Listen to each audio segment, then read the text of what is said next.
Mais uma bela noite de Champions em que a gente pôde apreciar um grande jogo de futebol, né? E dessa vez o Barcelona já foi eliminado ontem. O Real Madrid foi eliminado hoje, assim como seu rival Barcelona. E as semifinais serão entre PSG e Bayern de Munique e no outro lado da chave até o Arsenal passou empatando com o Sporting de Portugal, né, em 0-0 e vai enfrentar o Atlético de Madrid.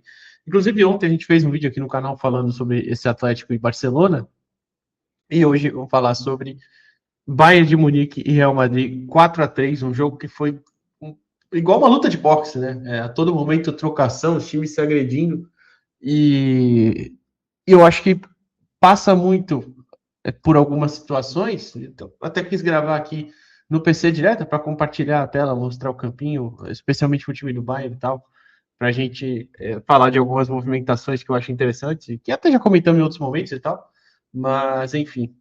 Eu sou Eduardo Jardim, esse é o Guarda de Futebol Internacional, então se você puder, deixa o like no vídeo, se inscreve no canal já, e vamos lá falar desse jogo, porque começa, se justamente, né, de forma justa, na semana passada a gente elogiou muito o Neuer, que fez uma partidaça lá no Bernabéu. Hoje ele começa errando com 36 segundos, né? Um passe e o Arda Güler completa muito bem pro gol, né? Cobre ele com muita qualidade. E aí você pensa, porra, já ficou igual, né? A vantagem do Bayern era de um gol, tinha sido 2-1 no Bernabéu, 1-0 com 40 segundos, fala, igualou, pronto, agora vamos ter um outro jogo. Mas eu não sei dizer se era o Real Madrid que não estava no seu melhor momento, né? O Real vem de uma temporada bem conturbada, trocou o Xabi Alonso, e aí chegou o Arbeloa, e uma perda, por exemplo, do Rodrigo, que sofreu infelizmente uma lesão de LCA. Ele nem vinha numa grande temporada também, mas é uma peça importantíssima. Hoje no tinha o Tchouaméni, que também é um jogador de extrema importância para essa equipe. E, além de tudo, o Courtois, né, que a gente já sabia que era um desfalque também, não atuou no último jogo. E até aproveito para explicar, né? Eu não sei se cheguei a falar isso semana passada. Eu acho o Luninho um bom goleiro. Tá? O Luninho é um bom goleiro, eu não acho ele goleiro ruim, não. Mas existe um abismo de diferença para o Courtois, especialmente quando a gente fala da capacidade do Courtois em decidir. A capacidade do Courtois em ser um jogador que tá sempre nos momentos mais difíceis ali aparecendo, né? Então, eu acho que passa muito por, por essa situação, passa por essa situação também, tô só dando uma ajuda no microfone, peraí, nas configurações, pronto. Passa muito por essa situação também, você tem um cara que, você tem um desfalque de um cara importantíssimo, e aí você tem um bom goleiro reserva, é um bom goleiro reserva, mas não acredito que seja, eu nem acho que ele falhou também em algum gol assim, talvez no primeiro poderia ter saído melhor, não sei, mas qualquer reação acho que seja tipo, pô, tá vendo, goleiro horroroso, é meio exagerado, né? Mas, enfim, é, seguiu, seguiu para essa eliminatória e não tinha muito o que fazer nesse sentido, né? E aí, com 6 minutos, né? Esse gol que eu falei agora, que talvez ele poderia ter ido melhor no primeiro, né? É o gol do Pavlovic, por escanteio, né? O time bate bem fechado e acaba meio que dá um passo para trás, né? Não sai tão bem e tal. O Pavlovic empata, o Real até volta a ficar à frente em outra falha do Neuer, né? Mas aí já tinha até tido um salto ali, né, de espaço. O gol de empate é com 6 minutos e depois o Real só faz o 2-1 já lá nos 30, né? Nos 29, algo por ali assim. E depois do Bayern ter criado ali uma oportunidade ou outra, nada também muito perigosa, que assustou tanto, né? Mas o jogo estava é, mais travado, digamos assim, né? Tiveram algumas situações ali, o Olise teve um chute travado, o Luiz Dias, enfim, o Gnabry também teve um. E aí, quando sai o gol, uma outra falha do Neuer, que é impensável, é muito difícil. O Neuer já está numa idade muito avançada, mas fez a partida fez semana passada, né? Mas ele veio numa temporada de lesão e tal, e até falei, ele voltou, né? Falei no vídeo da semana passada, né? Ele voltou há pouco tempo de lesão. Infelizmente não era o dia dele, né? A falta que ele não pega do Arda Güler era uma falta relativamente de um nível técnico fácil para ele, né?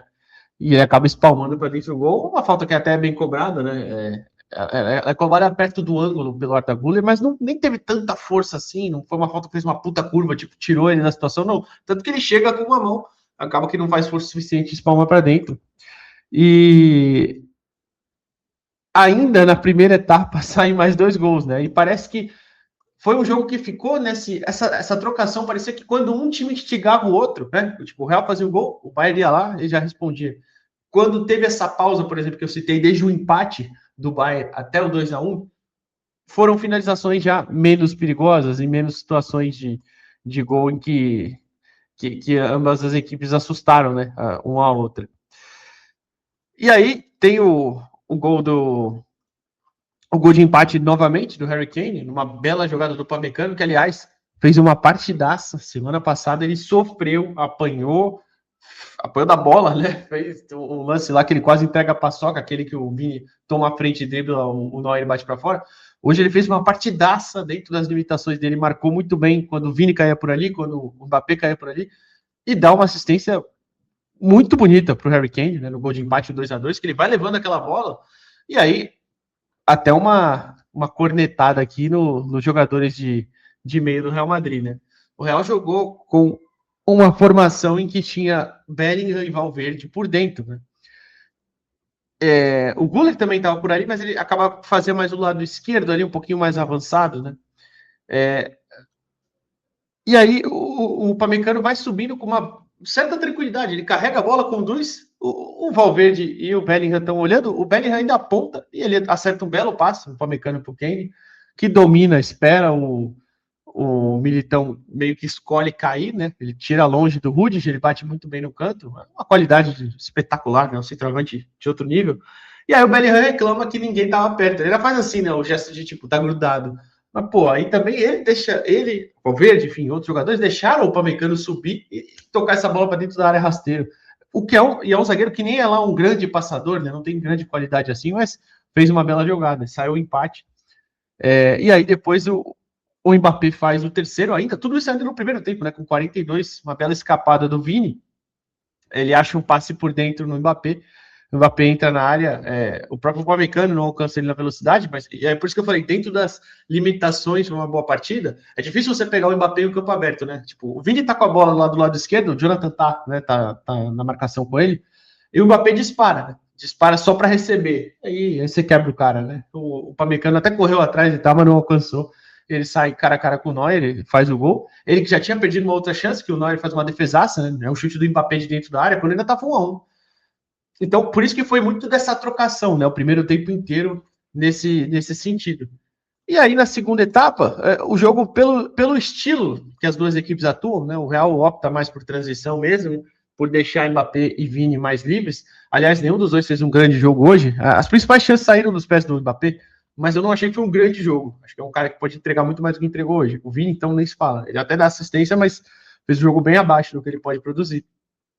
E aí, você tem um Bayern que naturalmente controla mais o jogo, naturalmente tem mais a posse, e isso passa muito pelo funcionamento, né? Aí eu até coloco um campinho aqui, para falar nada demais, só para a gente colocar algumas situações. O Kane tem muito esse papel, né? De ser o camisa 9 armador. Ele sai muito da área e sai para armar o jogo, sai para receber, para passar essa bola, para esticar para os pontas. Tanto que é um jogador que normalmente ele costuma participar ativamente mesmo da armação de jogadas e o jogo passa muito por ele. Às vezes ele é um cara, por exemplo, hoje a gente teve o Gnabry também fazendo esse papel, né, meio próximo. Ele até acabou caindo mais um pouquinho pelo lado direito. O Kimmich também subia bastante, né? Mas tem jogos que o Kane participa muito mais do funcionamento ali como meio armador do que o Gnabry, quando faz esse papel. E, enfim, então é sempre uma alternativa muito interessante. O Olise, claro, flutuando, né, com a liberdade. E hoje eu achei que o Real deixou ele muito livre. Eu não sei. O primeiro tempo dele foi bem apagado também, para falar bem da verdade, né? Foi o primeiro tempo bem abaixo do que ele tinha feito lá no Bernabéu. Mas o segundo, com um pouquinho mais de liberdade ainda, criou oportunidades, fez o gol dele e tal, enfim. E o Luiz Dias, sendo esse cara para atacar a área quando o Kane sai, um cara que vai para o individual, é um jogador fominha, né? No bom sentido, e no mau sentido também, em alguns momentos. mas ele fez mais esse papel, ele sempre fica mais pelo lado esquerdo, até cai mais pela esquerda mesmo, e com as trocas, né, o Company troca no segundo tempo, inverte os laterais, né, porque ele tira o Stanisic, e eu até aproveito para já fazer essa mudança aqui no campinho, porque ele coloca o Alphonso Davies, passa o Lembre para a direita, o Alphonso fica como esse cara pelo lado esquerdo, e aí é um jogador de muito mais agudo, é um cara que sobe muito mais, né, e faz esse papel. E aí você tinha o Luiz Dias tendo um parceiro ali que semana passada não rendeu legal. Semana passada o Davis não entrou bem no jogo, assim como o Musiala, que também o Musiala acaba entrando depois até no lugar do Gnabry, né? E já achei um pouco mais participativo também. Até vale citar que os dois sofreram muito com lesões ao longo da temporada, tanto o Musiala quanto o Davis. Não entraram bem lá no jogo do Bernabéu, é bem verdade. Hoje achei um pouquinho melhor. Especialmente o Musiala, que conseguiu participar de alguns lances, inclusive do lance do gol, né? Com o próprio Luiz Dias, né? O quarto gol que eu vou falar mais à frente. Mas então esse tipo de movimentação gerava muita dúvida, né? Tanto o Rudiger quanto o Militão. Eu nem coloquei o Real, né? Mas eu vou colocar aqui só para exemplificar. Que o goleiro é obrigatório, tá? Mas tanto o Rudiger quanto o Militão tinham essa dúvida, né? Tinham sempre essa questão de ou saíam para marcar o Kane ou esperavam na área, né? Não esperavam literalmente, mas vocês entenderam a situação. Então, gerava essa dúvida, gerava espaços e muitas vezes gerava muita dificuldade também. Assim como do lado direito, você tinha aqui, para ser o marcador, o Alexander Arnold, né? O Trent Alexander-Arnold, por isso que o TAA, tá? E aí você precisava mais de algum apoio por aqui. Ele não é um grande defensor. Até quando subiu o ataque, sempre foi um jogador notoriamente conhecido pelo apoio, batia muito bem na bola, né, no tempo do Liverpool, enfim, né? Dá uma bela assistência para o Mbappé, né? É um belo lançamento, que a jogada acaba até não resultando em gol, mas enfim. Era um cara que tem essa dificuldade em ser um defensor, ainda mais com um cara tão bom no contra um igual o Luiz Dias é. Pela esquerda, por exemplo, você tinha o Mendy, e até eu falei que o Olise não foi tão bom, né? Não foi tão bem, aliás, não teve uma boa atuação, tanto no primeiro tempo. Acho que a gente pode falar também que passa pelo Mendy, que o Mendy é um bom defensor, é um cara que também vive tendo problemas de ficar fora da partida por muito tempo, mas eu acho que ele fez um jogo razoável, interessante ali, especialmente na primeira etapa, na segunda não conseguiu ser tão efetivo marcando o Olise. Enfim, acho que esse funcionamento do Bayern ajudou muito, e aí, como eu disse ainda tudo isso, claro, mas o Real sai com a vantagem no primeiro tempo, né? O Real, na sua forma de ser mais agressivo, tinha chegado em 5 finalizações no primeiro tempo e 3 fez gol, né? Tudo bem, foram 2 falhas do Neuer, isso impactou diretamente o jogo, tá? Mas chegou lá 5 vezes e fez 3 gols. Quando volta para a segunda etapa, essa do Stanisic, né, essa mudança primeira que eu falei, né, saindo do Stanisic, entrando o Davis e o Laimer entrando, já foi no intervalo. Depois vem a do Musiala no Gnabry, e aí já fica um jogo um pouquinho mais, penso, pro lado do Bayern. Tudo bem que o Real precisava menos do resultado, até porque estava levando para prorrogação, né, já tinha igualado, mas aí eu senti um pouquinho de, talvez um certo receio até do Real também de subir, não sei se resguardando um pouco, mas em algum momento pensando, tipo, talvez vamos segurar os caras aqui, e se der uma esticada ou outra, Vini e Mbappé vão escapar. Acabou que não deu certo, e aí passa também pela substituição, né? O Camavinga entra no lugar do Brahim Dias e acaba sendo expulso, né? Em 5 minutos ali, o jogo já até caminhava para a reta final, iria para a prorrogação, né? Da forma que o jogo estava, até o Bayern estava pressionando e tal, mas parecia que o Real ia conseguir segurar. As grandes oportunidades do Bayern saíram boas defesas, né? O Lunin fez uma boa defesa no chute do Kane, um outro chute do Kane que é travado, né? Pelo Bellingham também. Parecia que ia dar para o Real segurar, né? Esse Bayern. Mas aí vem a expulsão do Camavinga, que para mim, assim, o primeiro cartão é indiscutível. O segundo, eu acho que o árbitro foi um pouco rigoroso, tá? Mas dá margem, né? Você dá margem. E aí, com todo respeito, vindo do Real Madrid, não tem como ter muita reclamação, né? O gol de falta, inclusive, do Arda Güler, eu não achei nada falta. Eu não achei falta. Então, enfim, você acaba dando margem, você perde perde a credibilidade de reclamar, entre muitas aspas, quando o Camavinga vai, faz uma outra falta, pega a bola, joga para longe, sai para atrasar o jogo. Claramente também me pareceu que o árbitro esqueceu do cartão, que ele dá o cartão amarelo, depois ele para, os caras alertam ele e dá o segundo. Mas, de novo, o Camavinga deu margem. E aí, claro, o jogo muda completamente. Se o Bayern já pressionava, fez aí o terceiro, né, numa escapada, numa bela tabela ali entre Luiz Dias e Musiala. O Luiz Dias faz o terceiro e depois o Olise no contra-ataque. O Real até substitui, vai para tudo ou nada. É engraçado, né? O Bayern só fez 2 substituições e o Real 3. Só que dessas 3, 2 nos acréscimos ainda. Tinha sido uma substituição para o Real e 2 para o Bayern. Absurdo, muito difícil ver isso hoje em dia, né? Tudo bem que isso diz muito sobre os elencos e a falta de peças no momento, né? Com as lesões e tudo mais. Mas entraram o Thiago Pitart, né? No lugar do Alexander Arnold e o Mastantuono no lugar do Guller. E aí o Real um pouco mais para frente se lançou no contra-ataque e o Olise matou o jogo num golaço. Enfim, acho que foi uma classificação merecida por parte do Bayern. Acho que no geral dos 180 minutos foi melhor, tá? Comandou mais a partida por maiores períodos, teve as melhores oportunidades e tudo mais, e mereceu passar. Vem mais um passo nessa ótima temporada do Bayern. A expulsão atrapalhou, claro, bastante. Mas acho que ao mesmo tempo que a gente pode argumentar que no primeiro jogo teve um pênalti no Olise também, eu achei pelo menos.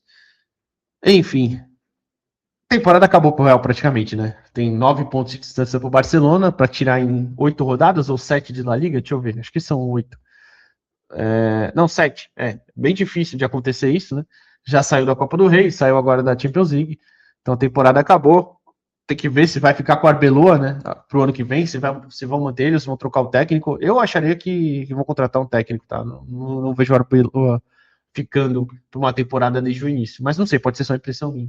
E o Bayern agora tem um adversário de um nível maior. O PSG não começou a temporada tão bem, nem engrenou tanto no Campeonato Francês igual ano passado, mas agora pegou, digamos assim, pegou no tranco na Champions League, vem de 2 classificações bem tranquilas contra Chelsea e Liverpool, e ainda, mesmo não tendo tanta vantagem, ainda é líder do Campeonato Francês. Então vai ser um confronto de altíssimo nível esse Bayern e PSG. Mas enfim, o que você achou da classificação? Deixa o like aí no vídeo, se inscreve no canal, deixa o like. Eu falei o like assim, né? Vai falar tipo apontar, deixa o like aqui embaixo, se inscreve no canal. E é isso. Até a próxima, pessoal. Valeu.